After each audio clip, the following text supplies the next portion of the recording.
Sean bienvenidos, queridos hermanos, a esta lección número 11, segunda parte de la lección número 10, donde hablamos del canon de las Sagradas Escrituras. Vamos a continuar hablando en el día de hoy de este canon y de su importancia para cada uno de nosotros. Les invito para que nos pongamos en las manos del Señor e iniciemos en el nombre del Padre, del Hijo y del Espíritu Santo. Amén.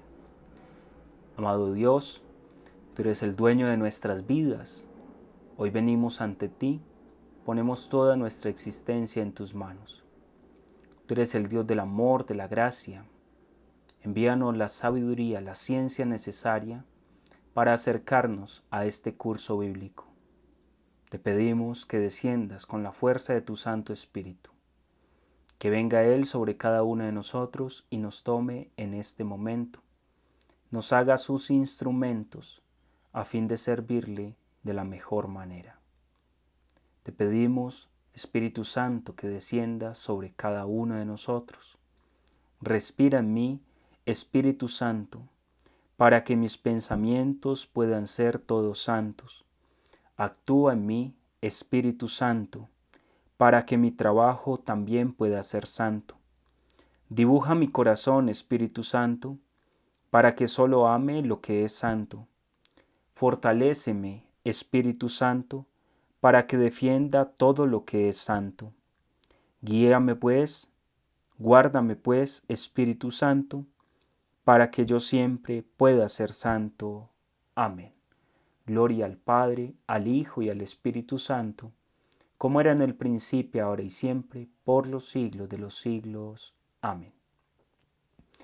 En el nombre del Padre, del Hijo y del Espíritu Santo. Amén. Pues bien, queridos hermanos, como hablábamos en la lección anterior del tema del canon de la Sagrada Escritura, pues hoy vamos a continuar de tal forma que nos quede claramente expuesto este tema y que podamos nosotros acercarnos a la Biblia con mayor profundidad y confianza al saber que contamos con el elenco de libros que han sido inspirados por el Espíritu Santo. Recordemos que hablábamos de la formación del canon del Antiguo, del Nuevo Testamento. Hablábamos también de los libros apócrifos, tanto del Antiguo como del Nuevo Testamento. Continuemos hablando entonces de cuáles son los motivos por los cuales la Iglesia tuvo la necesidad de determinar un canon para el Nuevo Testamento. El canon del Antiguo Testamento ya estaba consignado en el canon alejandrino, que era el canon largo, aquel canon que adoptó la Iglesia cristiana, la Iglesia católica en los primeros siglos. Y ahora vamos a ver por qué, cuáles fueron los motivos para determinar cuál era el canon cristiano del Nuevo Testamento. El primer motivo es la amenaza de la literatura herética y apócrifa. Era realmente necesario que se definiera el canon, porque había muchas herejías y había muchos libros apócrifos. Estaba la herejía de los judaizantes, quienes pretendían imponer las leyes mosaicas de modo rigorista a los primeros cristianos. Entonces, ante esa herejía, llamémosla así, judaizante, era necesario responder con lo que era realmente la enseñanza dada por Jesucristo, consignada ya en las Sagradas Escrituras del Nuevo Testamento. Por otro lado, los paganos procuran adulterar la doctrina cristiana con falsas filosofías. Iban introduciendo falsas filosofías a todo lo que era la doctrina cristiana. La lucha y la convergencia entre estas dos tendencias originaron las más desconcertantes herejías, las cuales eran fundamentadas por una serie de escritos apócrifos.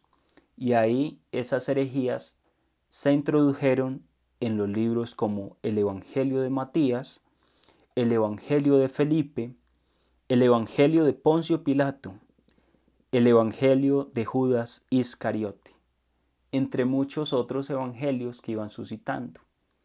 incluso el Evangelio de María Magdalena, el Evangelio de Tomás, es decir, que ponían bajo el nombre de un apóstol un escrito que era falso, que contenía herejías en sí mismo, errores doctrinales.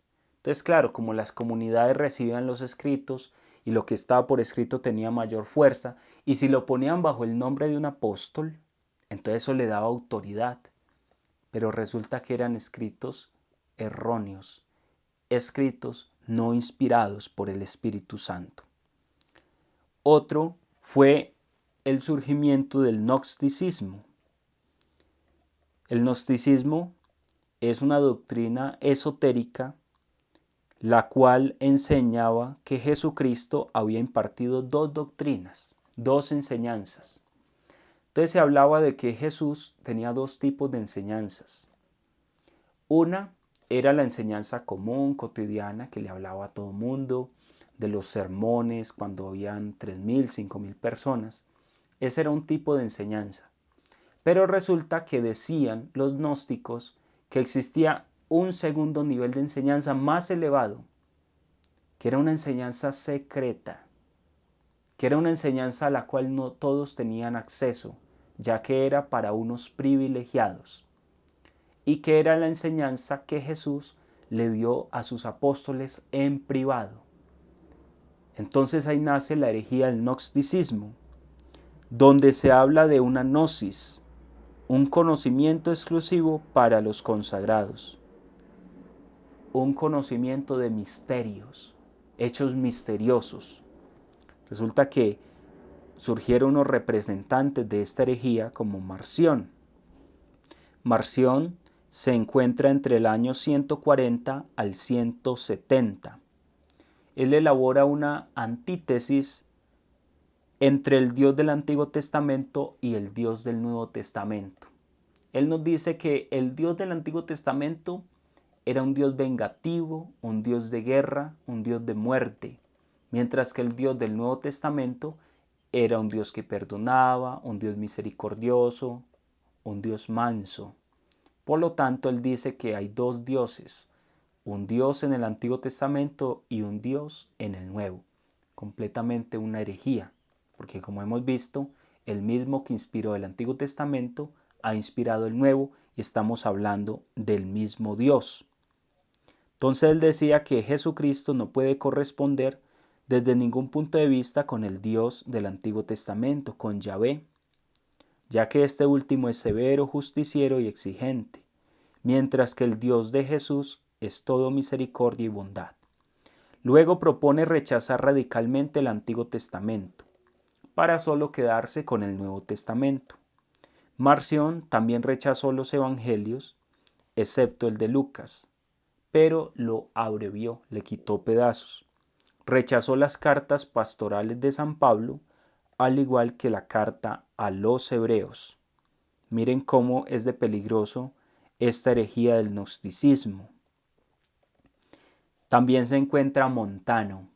Montano es otro hereje del año 170, antiguo sacerdote de la diosa Cíbeles de Frigia, en Asia Menor.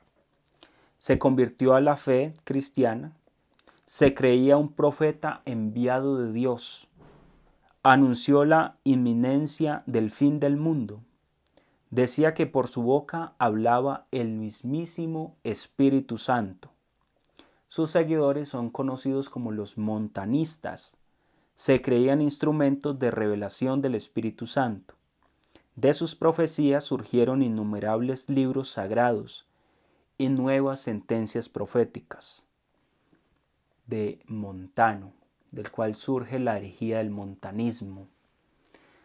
También ellos hablan de que el Espíritu Santo les traía mensajes directamente a ellos. Entonces surgen las profetisas. Las profetisas son las mujeres que hablan de parte de Dios. Y resulta que Tertuliano, un gran escritor eclesiástico antiguo, cayó en la herejía del montanismo. Cayó en la herejía de estas profecías y de estas situaciones que no eran reveladas por Dios, pero que ellos se hacían pasar por profetas. Por eso es que Tertuliano no es santo, lastimosamente, porque cayó en la herejía y durante mucho tiempo estuvo sumido en ese movimiento, en esa herejía.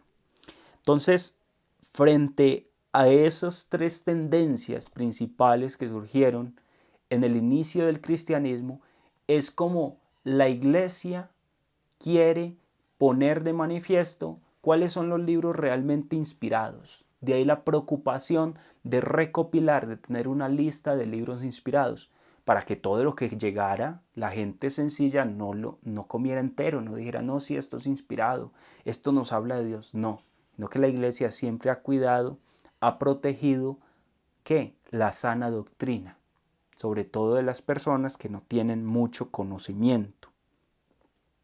De ahí se da la fijación del canon bíblico del Nuevo Testamento, respondiendo a esas problemáticas. Ya desde mediados del siglo II, la autoridad eclesiástica toma cartas en el asunto y lucha arduamente en la fijación definitiva del canon bíblico cristiano, para contrarrestar los peligros que hemos anotado anteriormente. Para contrarrestar es que dictamina y va organizando lo que conoce como el canon del Nuevo Testamento. Entonces hay unos concilios que hablaron del canon del Nuevo Testamento, unos concilios particulares y unos concilios ecuménicos. Los concilios particulares son más de algunas zonas, mientras que los concilios ecuménicos son universales. Entonces, concilios particulares encontramos en primera instancia el concilio de Roma en el año 381. Estamos hablando del siglo IV después de Cristo. Se realizó bajo el pontificado de Dámaso. En él se estableció la lista completa de las divinas escrituras. Y allí se puso una lista concreta de las divinas escrituras. Después, el concilio de Laodicea en el año 360. Su documentación histórica no es clara. Sin embargo, se le atribuyeron 60 cánones. Y es la primera vez que un documento oficial de la Iglesia encontramos el término canónico. Es la primera vez que en un documento oficial se emplea el término canónico. Recordemos que Tertuliano cayó en la herejía del montanismo y San Atanasio fue la persona que por vez primera introdujo el término canon precisamente en un concilio también ecuménico. Luego tenemos los concilios ecuménicos. En primera instancia, el concilio de Florencia en el año 1442. Estamos hablando del siglo XV.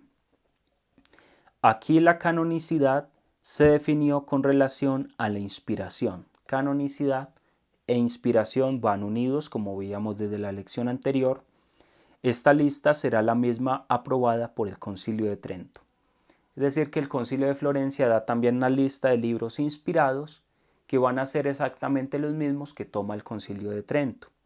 Por eso les decía en la lección anterior que pese a que la Iglesia no había declarado dogmáticamente cuál era el canon, sí ya tenía claro cuál era el elenco de libros inspirados por el Espíritu Santo, para luego llegar al Concilio de Trento en el año 1546. Sabemos que este concilio abordó dicha temática desde un punto de vista dogmático, como respuesta a la reforma luterana. Hizo de la canonicidad bíblica una verdad de fe. Por eso es que si yo niego un libro de la Sagrada Escritura, yo soy hereje.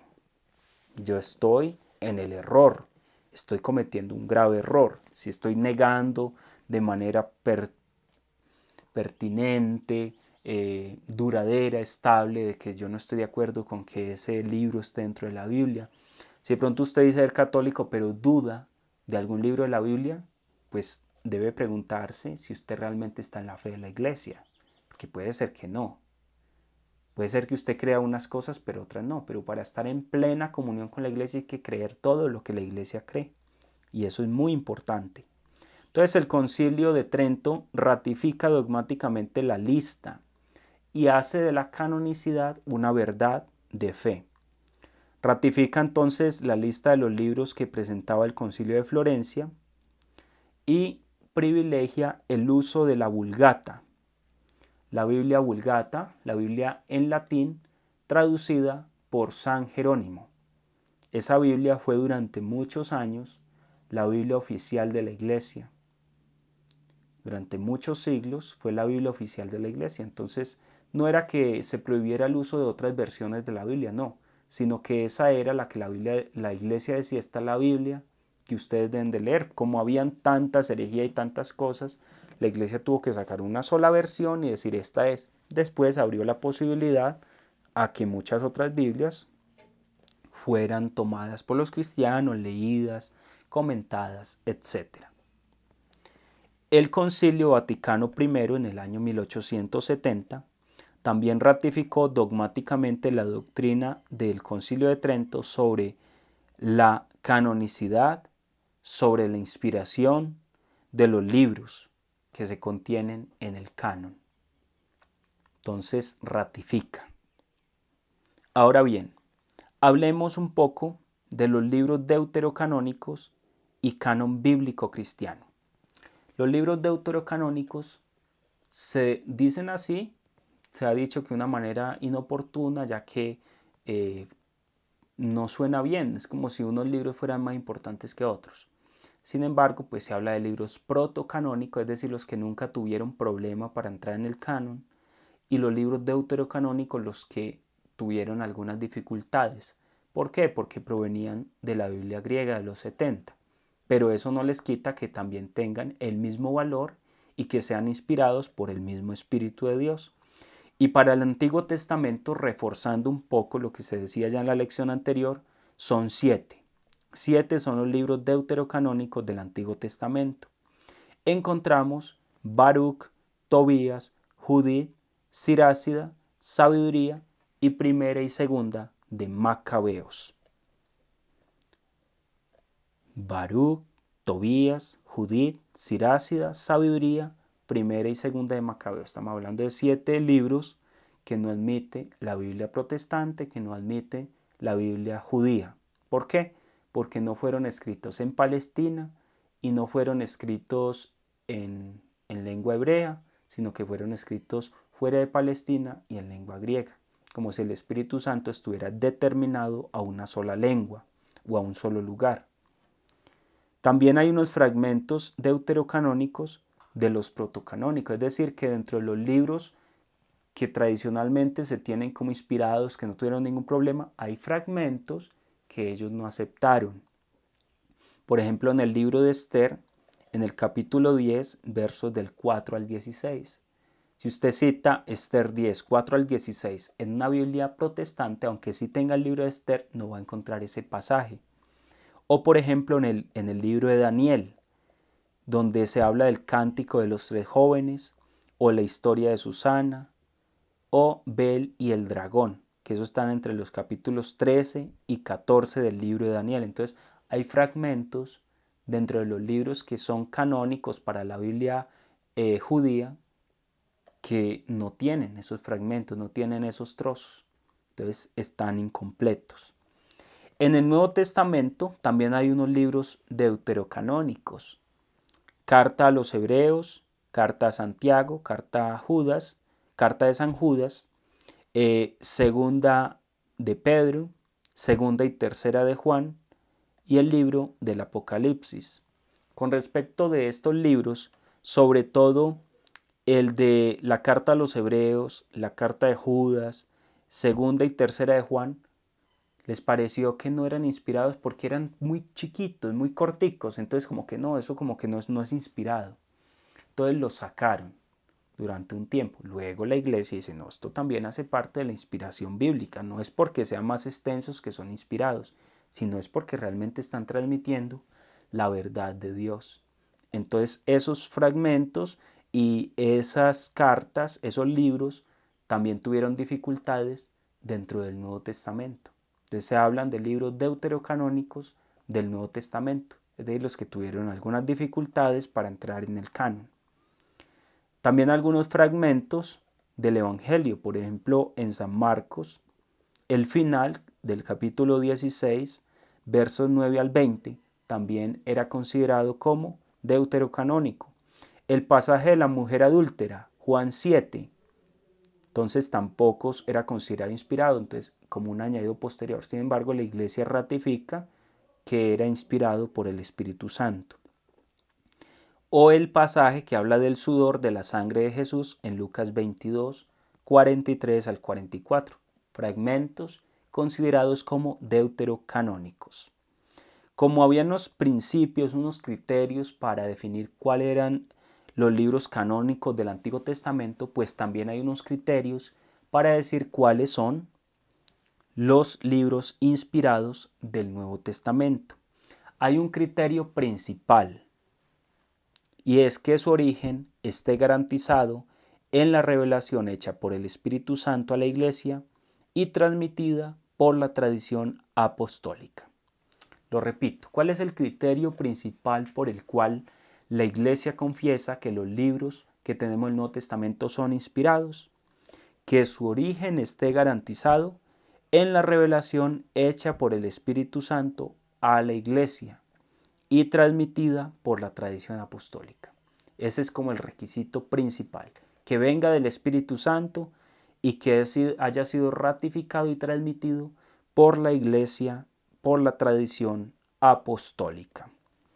Y otros criterios que son llamados criterios secundarios, ya que el principal es este que ya enunciamos. Los criterios secundarios es que su origen sea apostólico y durante la época apostólica. Que su origen sea apostólico y durante la época apostólica. Entre los años 30 al año 100, aunque no estrictamente tiene que venir de los apóstoles. Su origen puede estar en la generación post-apostólica, conocida ya como la comunidad cristiana. Entonces, que sea un escrito de un apóstol o de un discípulo de un apóstol. Por ejemplo, el Evangelio de San Marcos. Marcos no es apóstol, sin embargo es un discípulo que tuvo contacto directo con Pedro. Entonces, el criterio es que sea de un apóstol o por un sucesor inmediato o a un testigo inmediato de los apóstoles. Y que la época de composición esté entre los años 30 al año 100 de esta era cristiana. Segundo, que su uso litúrgico sea antiguo y generalizado entre las comunidades cristianas. Entonces iban a ver, este evangelio sí es inspirado, bueno, tiene origen apostólico y es usado en la iglesia desde hace mucho tiempo, la tradición de la iglesia lo usa en las liturgias. Entonces que fuera de uso litúrgico, si era usado en las liturgias, se decía que sí era inspirado por el Espíritu Santo. Y tercero, la ortodoxia en la doctrina cristiana, es decir, que estuviera en plena comunión con la enseñanza de los apóstoles. Esto es muy importante, queridos hermanos, porque si tenía errores, pues ya no entraba dentro del canon. La ortodoxia de doctrina apunta a que sea correcto lo que enseña, a que no contradiga las otras verdades. Si decía cosas muy fantasiosas, muy extrañas, muy rebuscadas, pues ya no era introducido dentro del canon del Nuevo Testamento. Estos eran entonces los criterios empleados para hablar de que era realmente canónico. En última instancia, queridos hermanos, uno de los argumentos más importantes es que Cristo será siempre la norma última de canonicidad. Cristo es la norma de canonicidad realmente. Queridos hermanos, este tema del canon de las Sagradas Escrituras es realmente muy importante porque nos va dando luces a nosotros para darnos cuenta de que la Iglesia Católica siempre ha contado con la Sagrada Escritura. Segundo, fue la Iglesia Católica la que definió cuáles eran los libros inspirados. Tercero, la Iglesia Católica es la que ha conservado esta lista y ha defendido de las herejías. Son los obispos, en comunión con el Papa, los que nos han librado de herejías, de falsas doctrinas, y por eso muchas personas tuvieron que ser martirizadas, muchos otros lanzados al destierro, otros fueron incluso despellejados, les quitaban la piel. ¿Por qué? Porque defendían la fe católica y apostólica, porque combatieron las herejías. Porque ante muchas personas que decían, es que la verdad es esta, ellos decían, no, esa no es la verdad de los apóstoles, esa no es la verdad de Jesucristo. Y eso les costó incluso que a un padre de la iglesia le cortaran la lengua, a otro le quitaran la piel, lo despellejaron, a otros los enviaron al foso de los leones. ¿Por qué? Por defender la fe católica y apostólica. Nosotros somos herederos de una tradición, somos herederos de un depósito de la fe que debemos de cuidar, debemos de proteger. Por eso es, queridos hermanos, que estos temas de propedéutica bíblica son tan importantes, porque es el dogma que nos habla acerca de la Sagrada Escritura. Si nosotros no tenemos estos elementos, nos vamos a confundir fácilmente o nos dejamos engañar fácilmente. De ahí que hablar del canon de las Sagradas Escrituras es hablar de que nosotros confesamos con fe divina y católica que contamos con 73 libros en las Sagradas Escrituras, 46 libros del Antiguo Testamento y 27 del Nuevo. Y nos hemos dado cuenta de cómo no ha sido sencilla la organización de este canon, que eso no ha sido de la noche a la mañana, sino que es el trabajo arduo y constante de la Iglesia Católica. En el Concilio de Trento fue donde ya solemnemente se dijo, estos son los libros inspirados, nadie puede introducir nada nuevo, esto es realmente lo que los cristianos católicos creemos. ¿Respondiendo a qué? A Martín Lutero, que lo que hizo al realizar la Reforma Protestante fue sacar los libros que eran escritos en griego del Antiguo Testamento y quedarse con una lista más corta de la Biblia. Se quedó con menos libros. Se quedó entonces con 66 libros. La Biblia protestante tiene 66 libros y le faltan esos trozos de los libros de Daniel, de Esther, de los que ya hablábamos aquí, que simplemente se los quitaron porque eran trozos escritos en griego. Qué importante es para nosotros conocer toda esta realidad y cuando nos pregunten, bueno, ¿y por qué su Biblia es más corta que la mía? Vaya a ver qué clase de Biblia es la que tiene. Una Biblia que está respondiendo a una cuestión errónea, a una interpretación errónea que hizo Martín Lutero o que hizo Carlos Tadio, que fue el primero en decir que habían libros dentro de la Iglesia Católica que eran apócrifos y entonces simplemente los sacó, los rechazó y siguió conservando y perseverando en ese error. Nosotros no podemos ser presa de ese error. Por eso es tan importante que cuando vayamos a comprar una Biblia, preguntemos si estamos hablando de la Biblia católica o si estamos hablando de otro tipo de Biblia. A veces es muy fácil, no, es que a mí me regalaron esta Biblia, pero de pronto usted tiene una Biblia que es incompleta. No es que la Biblia protestante sea mala, no, porque está hablando de la misma palabra de Dios. El problema es cuando se rechaza directamente los libros que son inspirados, ya que se está negando una verdad de fe.